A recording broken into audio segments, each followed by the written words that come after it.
So there's a new show called English Teacher starring Brian Jordan Alvarez, and he's recently been accused of essay. And if you don't know who that is, I actually recently posted or shared a video of his on my stream. You know, talk about timing. Where he was bragging about how happy I was that Brian Jordan Alvarez got famous, that he got a TV show. He was a YouTuber, a comedy sketch kind of guy. And he actually played Jack's boyfriend in the Will and Grace reboot. So I was pretty stoked to see him sort of reach levels of recognition. But now there's a horrible story coming out about essay accusations, though I'm not sure how much of an accusation it is, as his lawyer spoke for him and said that they're kind of true, but the context is off. So let's read through this article. This is from USA Today. It says, English teacher star Brian Jordan Alvarez accused of SA. Oh, I'm going to get demonetized here. Like the stream, guys. Brian Jordan Alvarez, the creator and star of acclaimed comedy series English Teacher, has been accused of SA. In a Vulture report published Tuesday, John Ebling, I think that's how I'm going to say that name, Alvarez's former collaborator and co-star on The Gay and Wondrous Life of Caleb Gallo, alleged that Alvarez him more than 8 years ago while they were shooting a scene for the web comedy series. Ebling said he filed a police report with the Los Angeles Police Department in September and also reported Alvarez to the Screen Actors Guild. USA Today has reached out to Alvarez's rep, SAG, and LAPD. In the article, Ebling alleged that he and Alvarez were shooting a scene for Caleb Gallo, which aired in 2016, that called for Alvarez's character to perform.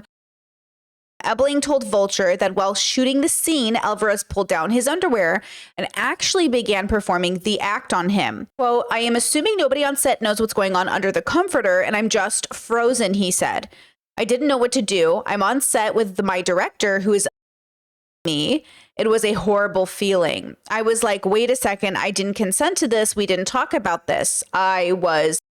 The scene was reportedly based on a real encounter between Ebling and Alvarez. Ebling told Vulture that he had previously allowed Alvarez to perform on him after Alvarez was pressuring him to hook up. Alvarez maintained that Ebling enthusiastically gave consent. Speaking through his lawyer, Michael J. Kump, Alvarez told Vulture that during the scene, quote, Brian briefly made contact with Mr. Ebling's under the covers, believing correctly and justifiably in the light of Brian's then current relationship with Mr. Ebling, that Mr. Ebling was fine with it. Alvarez's representatives additionally told Vulture that Ebling consented verbally to doing this for real before the scene, which Ebling denied. In a statement provided to USA Today, a spokesperson for Alvarez said that his interactions with John Ebling were always entirely consensual, as numerous witnesses have attested. Adding that in 2018, 2 years after this alleged incident, Mr. Ebling himself unabashedly said as much on tape. The spokesperson criticized the articles detailing the allegations accusing Ebling of assault and said, the spokesperson criticized the article detailing the allegations, accused Ebling of assault, and said Alvarez is considering his next legal steps. Oh, that's interesting. What is this? For many months, Mr. Ebling has peddled his falsehoods to anyone. This is quote. For many months, Mr. Ebling has peddled his falsehoods to anyone who would listen. But when confronted with proof of his duplicity and definitive evidence provided by third parties showing why Mr. Ebling should not be trusted, numerous media outlets declined to print his outrageous claims. Sadly, New York Magazine displayed no such judgment in its reckless headlong pursuit of publishing a salacious, attention-grabbing article, no matter the truth. This is always interesting with accusations, right? Is the victim being, is the accuser actually the perpetrator or slash money hungry or clout hungry, or is this actually like a real story that's being ignored, right? Ebling previously hinted at an unpleasant experience with Alvarez, sharing the English Teacher poster on Instagram and writing that his personal experience with its creator was much closer to the plot of Baby Reindeer, the Netflix series about a man being stalked. English Teacher, which wrapped its first season in October, has yet to be renewed for a second season. This is what's always interesting about stories like this, obviously. We don't know if we're dealing with somebody who's a liar or somebody who's telling the truth. And it's more than likely they're telling the truth than they're lying. but obviously we don't know. I think what's confusing to me personally is why a director, so that would be Alvarez in this position, told a coworker, so that would be Ebling in this position, that we would do the scene for real. And this is kind of on the backs of recently there was another controversy. Pam Ann was talking to a new actress. I don't actually know her. I don't know what show she's on, who recently did a movie or a show where she didn't have an intimacy coordinator in the room with them. So there wasn't somebody to witness the scene. And there is a lot of talk about this in Hollywood right now. When we're doing scenes like this, faux scenes, what needs to happen before these scenes happen to make sure that nothing bad occurs? And this is really difficult. And some people might say, don't do them at all. Some people might say, make sure there's a specialized person involved to make sure nothing goes bad. But in this situation, if it actually happened, and it sounds like the lawyer saying it did, then I'm a little confused, I suppose. I mean, he says, let me see. I want to go back to it. Brian briefly made contact. You know, I don't know if you guys have had this occur, but there is a difference between acting out something that doesn't occur and it actually happening. And so there, for me, is a huge difference between somebody going underneath a cover, pretending to do something, and somebody well underneath the cover actually doing it. Like, to me, those are very different realities with very different, I mean, even the fact that the mouth made contact with in a professional setting is a huge big deal. Now, maybe Alvarez didn't think it was a big deal because they had been in an intimate relationship, but just in a working sense, I think it's a big deal. And this brings me to a conversation I've been having with myself about professionalism and how young millennials and Gen Zers have moved away from sort of professionalism in the workplace. We talk about our relationships. We talk about drama. We talk about intimacy things. We talk about money. We talk about partying. We talk about things we do outside of work. And some part of me wonders if this is always going to be a problem with people, because people are the problem.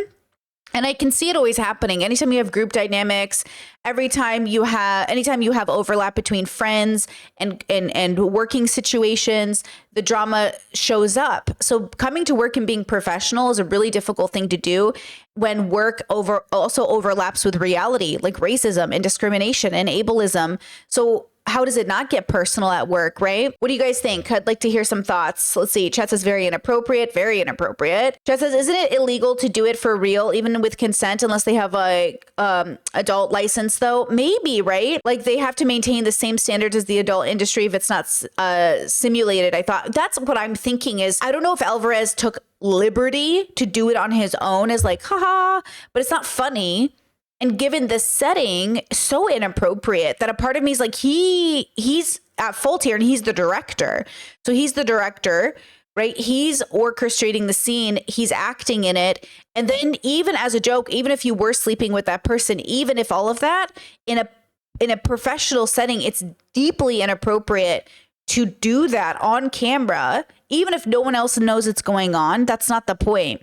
The point is that you did it. And so that's where I'm thrown. That's where I'm confused about why this is even, I'm surprised the lawyer even admitted that it happened. So I can't tell if the lawyer and Alvarez literally think this isn't that big of a deal, which I guess not in Hollywood, right? Not that this is Hollywood, by the way. This was for a web series. So this isn't even typical Hollywood, but you know, or if they're trying to save face, like, yeah, we did it, but it wasn't that bad. I don't know. I wasn't there. I cannot tell you.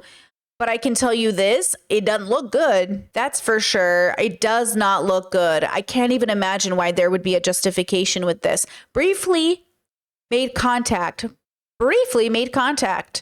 correctly and justifiably in the light of their relationship. I don't know. Sounds pretty bad. You know, it just sounds pretty bad. Chat says he may have thought it was cheeky and implied consent because of their relationship or past relationships. To do it during set means he doesn't understand consent, that it shouldn't be assumed, or he's a predator. Yeah, maybe. Chat says, I agree with the lack of professionalism amongst Gen Zers. I've seen it in the environments I've worked in, and people seem more comfortable about being open about things, or coworkers wanting personal stuff like your social media. Yeah. Chad says, I'm so surprised that the lawyer admitted it happened. I think probably because there's electronic evidence that it happened. Yeah, that's actually a good point. I bet there is probably evidence, so that it's better to get ahead of it than, it's probably better to get ahead of it. Now this kind of moved me into a conversation that was happening on TikTok where I heard about this happening, and then I Googled to make sure that it was, not just a TikTok story, but it is true. It is in the news. It is something that's, maybe going to impact season 2. But the larger conversation that I saw on TikTok, which I would love to have with you guys, is past consent being present consent. In my past days, in my 20s, when I was living a very different lifestyle, I was living a very open, polyamorous, inviting lifestyle. I was sleeping with a lot of my friends. I was having a lot of time with a good amount of friends, small group of friends, but more than one, so a small group of people, but more than 2, more than maybe 3. Okay, so like I had a few people that I was intimate with at different times or maybe overlapping times. We were getting STIs tested. Everybody was involved. Everyone's husbands or wives or friends or group, whatever. Everybody knew. It was public. It was knowledge. Nothing was secret. If I was sleeping with a friend, but I wasn't in a couple with them, like we weren't actively, intimately in a committed relationship where I usually give blanket consent for my partners, I wouldn't assume that my friend was willing to kiss me today, even if they kissed me yesterday. I wouldn't assume my friend was willing to kiss me right now, even if they kissed me 5 hours ago. So I formed a little friend group that was really safe. And we would often ask, like, is it okay that I kiss you? Can I kiss you now? Do you want to cuddle with me? Can I hold you? Can I put my hand here? And it was really wonderful. It was really great. I know for some people that sounds really unromantic or tedious. That's great. We're not talking about you. Okay? It's not always about you. We're talking about us. And something we like to do is ask for consent. Something we like to do is make sure people are okay. The thing we like to do is prevent situations like this at all costs, because it's not worth it. It's not worth hurting my friend's feelings. It's not worth, breaking consent. It's definitely not worth this 8 years later. What's important is that in the present, we make as many opportunities for consent to be confirmed as possible. And I think that's going to differ from couple to couple, from culture to culture. For me, this was really the conversation that needed to be had. Let's see. Chet says, I even had one coworker once who would Google his coworkers and look them up, and that made me really uncomfortable. I hate that. I never Google you. Just for the record, I don't care what you're doing with your life. And I think I'm a better person for it. I do. I think I'm a better person that I do not care what you're all doing with your life. I am not Googling you. I'm not looking you up. Girl, with peace and love, go with Christ. Leave me out of your business. People that are obsessed with you, people that are Googling you, they need to get a life. Girl, I do not have time in my personal life to be Googling people I meet. I do not Google you. I do not look up your social media.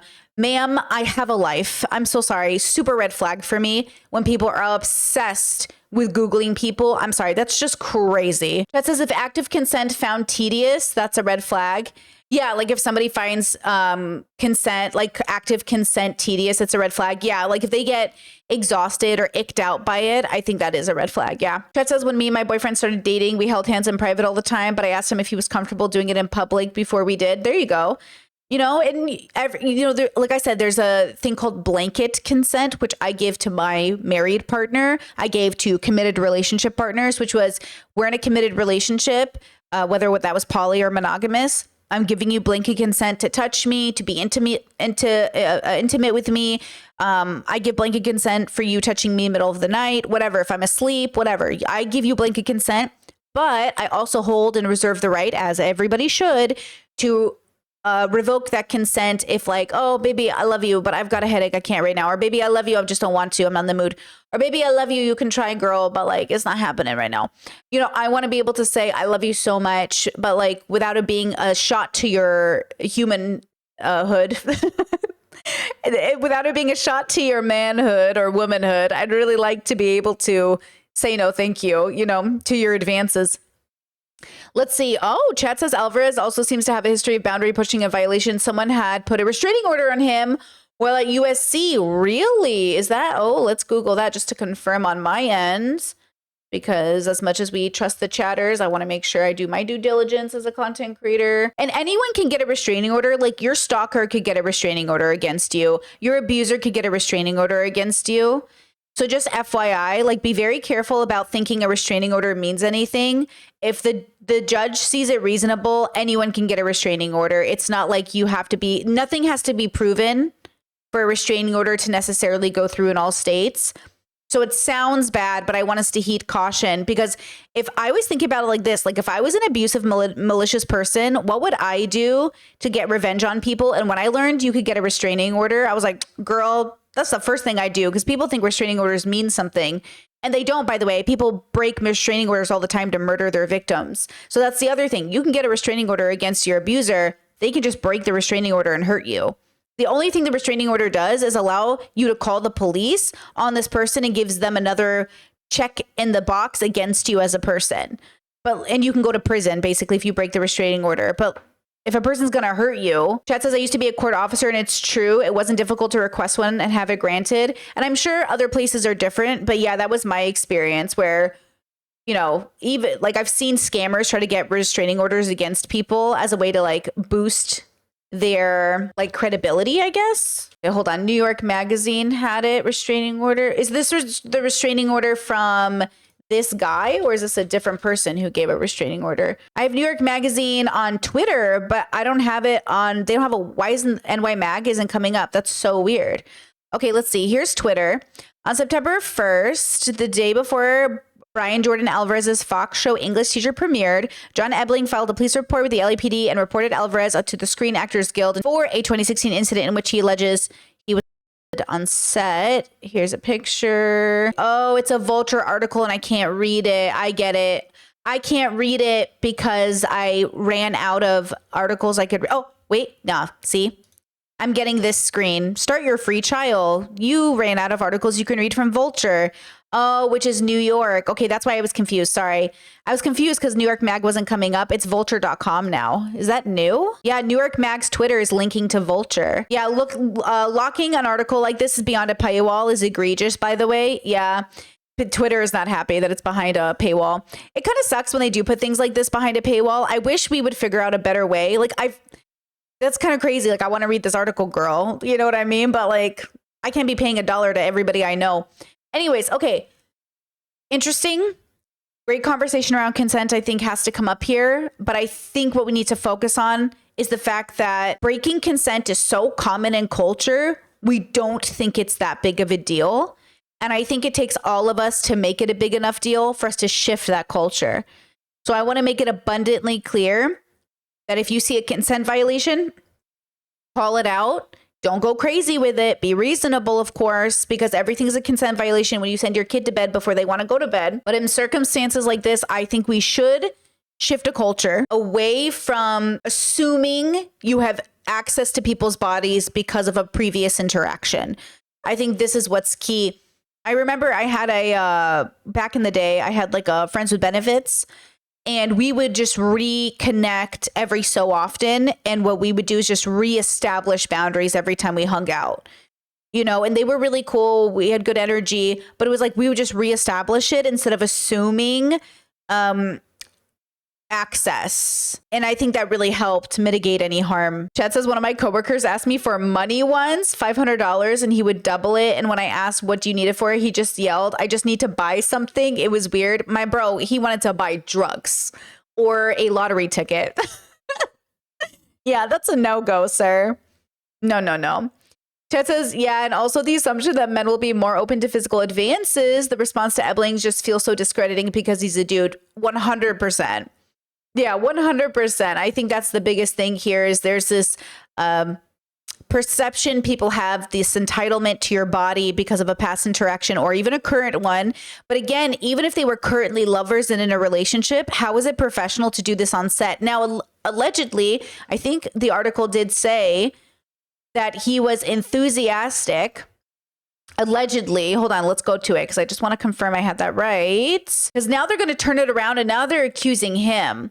Okay, see here, right here, it says, in his statement to USA Today, a spokesperson for Alvarez said that his interactions with John were always entirely consensual, as numerous witnesses have attested, adding that in 2018, 2 years after this alleged incident, Mr. Ebling himself unambiguously, sorry, I kept reading that word. I'm dyslexic, leave me alone. Unambiguously said as much on tape. So I'm confused. 2 years after this alleged incident, Mr. Ebling himself unambiguously said as much on tape. that all the instances have been consensual. Look, people lie, right? People are liars. People lie about the weirdest stuff. People lie about big stuff, for sure. People lie, for sure. There was even a recent article that came up. I didn't cover it because I hadn't done all the research, and I still probably shouldn't talk about it because I don't have all the research. But allegedly, one of the biggest SA cases that happened in college campuses, many, many years later, the woman is saying she made it up. And that's a very big deal. And it also, yes, does make it causes a huge problem for victims to be believed. But that's the problem. I can't go into this circumstance assuming that this person is lying just because other people have lied. But I also can't assume everything is true because people are liars. So I'm going to side with caution. And caution tells me they're probably more likely telling the truth than not telling the truth. And all I know and all of that I think that matters is that it's better to side on caution. So look, I don't watch the show. I haven't watched the show. I'm not going to watch the show. I'm not going to promote, Brian as a YouTuber. And I'm just going to side on caution because ultimately I do not know. And maybe it matters. Maybe it doesn't. I don't think me not viewing the show is going to make or break it, right? Ultimately, this is a business situation now, and the studios have decided if they want to do season 2 with this hanging over them, which they probably will for whatever reason. And I don't know. Again, I don't know if Mr. Ebling is a horrible person who's lying. I don't know if the situation happened and Brian just genuinely doesn't think it's a big deal. It could be a little bit of column A, could be a little column B, could have happened. And they both had different, retellings of the story, which happens. There was this series that was on YouTube. I can't remember who did it, Jubilee or maybe, I don't know who, but they would do like, oh, do you remember your first time with this person? Or do you remember this interaction with this person? And then you would watch two people recount the memory completely differently. That's what it means to be a person. Now, I really want to make this abundantly clear. Just because human memory is bad doesn't mean you don't remember something happening. Just because human memory is faulty doesn't mean you need to gaslight yourself into thinking you misremembered something. Do you know what I'm saying? I want to make sure it abundantly clear. Two things can be true at once. Human memory can be very faulty and you can still remember things clearly. And I really want to make this clear because sometimes when we talk about the reality that our memory declines over time, our IQ declines over time, ultimately we will be bad at remembering things. We remember things in the best and worst lights. We remember things inaccurately all the time. It does not mean that I need to doubt everyone's recollection of things that happen to them. People do remember what happens to them. And so again, this is a very nuanced conversation because people will use either reality to discount the other, but both live in tandem, both live together, overlapping together. So we have to be very careful about discounting people's lived experience because we know how faulty memory is, okay? And you got to do this for yourself. I do not want you gaslighting yourself or convincing yourself that you're misremembering something that you know for sure happened. My heart goes out to any victims in this story, whoever that may be, but siding with caution. I'm going to say it's probably more true than less true. In my opinion, who knows? Curious how the studios will handle it and curious if there will be season 2. And has anyone seen the show? Does anybody know if it's good? I saw a couple clips on TikTok and it didn't look that good to me because the jokes were a little millennial for me. Chat says, could it be George not found and Katie miscommunication, different interpretation of events? I mean, possibly, right? It's so many more circumstances will be that versus full-on predatory behavior. And I think that's the part of human beings we are not willing to admit is like we're animals and we're and we're weird and we do things. Okay, this is going to sound so silly. Did I save this video for you? Sometimes do you ever watch people just like listen to that voice inside their head without thinking? Like sometimes I just watch people and I'm like, ooh, those intrusive thoughts got to you, girl. I saw this video and I just thought to myself, I really did just think to myself like, girl, your intrusive thoughts won that day. What were you doing? Look at this. Squidward is walking. So there's two workers who are walking past a crowd of people. So this girl in the blue shirt hits the cups off of Squidward's plate. And this, I'm going to mute that sound. And then this girl splashes her with water and she has the audacity to look shook. She looks so shocked. Okay. And I just can't, I watched this so many times and I just like couldn't figure out what was the social expectation here. Was this the social expectation? Was this actually like, are we missing context? And actually she's supposed to bother Squidward and then she's supposed to get wet? Is that part of the social contract? But she looks so shocked when they wet her. Like she doesn't see it coming. And then a part of me is like, why would you do that? Now, I think this is harmless karma. Like, I'm not opposed to somebody throwing water in her face because, like, it's not going to hurt her. It's not like they punched her. Punching it would have been escalating, but I think splashing her with water is, like, kind of equal. But I don't know why she did it. What made her human brain do it? And all of her friends were watching it. It's not like any of them are going to stop being her friend after this, but I can't tell. Like, why would you do that? It's a whole plate of water. It's a whole plate. And she just hits the whole effing tray. What was even the context that made her body do that? And I don't know, because I know for me, if you're honest with yourself, because I'm gonna be honest with myself, sometimes I'm at home and my thoughts work before I do something. I'm like, oh, why did I do that? And a part of me is like, damn. And I say stuff, I do stuff. It happens to me, not like that, but like at home. Like sometimes I'm just like, I wonder what, like a cat. I feel like a cat. I'm like, I just want to see what happens if I push this thing over the edge. Oh, that's what happened. And then I'm like, why did I do that? I just wanted to see. I just want to see what happens. So then I understand that instinct. I'm trying to humanize her. Like, does she have one of those moments? But then does she understand? Or she's just being an a-hole, bro? Like, does she really just think, I'm going to do this? And I'm like, why would you do this? You know, it's like kind of embarrassing. So I'm always trying to figure out with people, like, are you doing this because you genuinely like didn't even think it through? Are you doing it because you thought it through and then justified it? Like, what is the thought process? That's what I want to know about people. And I know some people are like, they're just assholes. Okay, guys, that's like the most boring, simple answer, which also might be the real answer. Sometimes the real answer is very boring and they're just which I also will admit is a possibility. I just want to know what it is though. Chet says it was kind of funny that the other girl flashed water at her though. I'm not going to play. I think it was kind of fair. I think she kind of earned that water splash in her face. You know what I mean? I think she kind of earned it. You know, Chet says it's like what little kids all attack the paid pirate actor for the birthday party or something because he's playing a character. She does not see him as a human. Yeah, I guess so. But the kids attacking the pirate at the birthday party is orchestrated by the families, right? Because I remember having like those kinds of parties where someone came in a costume, like they tell the kids to attack the pirate. So I'm saying, did they tell this girl to attack Squidward, or did she do it because he's not a person? He's just working in a costume. That's the thing. Like, I feel like the little kids at the birthday party makes sense because you tell your kids to attack the pirate. Otherwise, you're just raising hooligans. Like, why would your kids attack the pirate unless, oh my gosh, attack the pirate. He's got the bounty. Anyways, okay, with all of this said, whatever her reasoning, whatever anyone's reasoning for doing something that makes somebody else uncomfortable or at the context or at the expense, of somebody else, that's what we're focused on.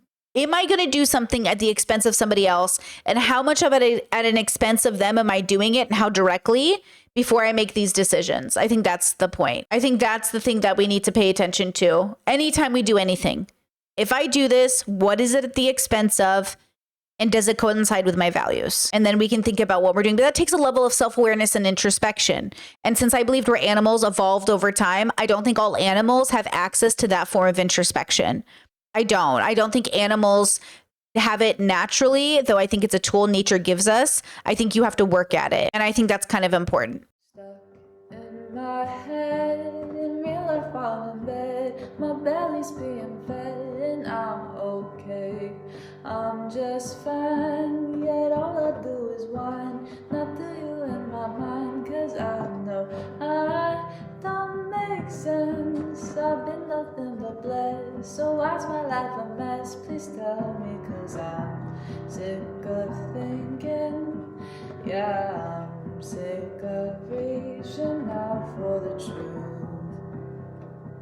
and living life as a fool. Dun, da, da, da, da, da, da.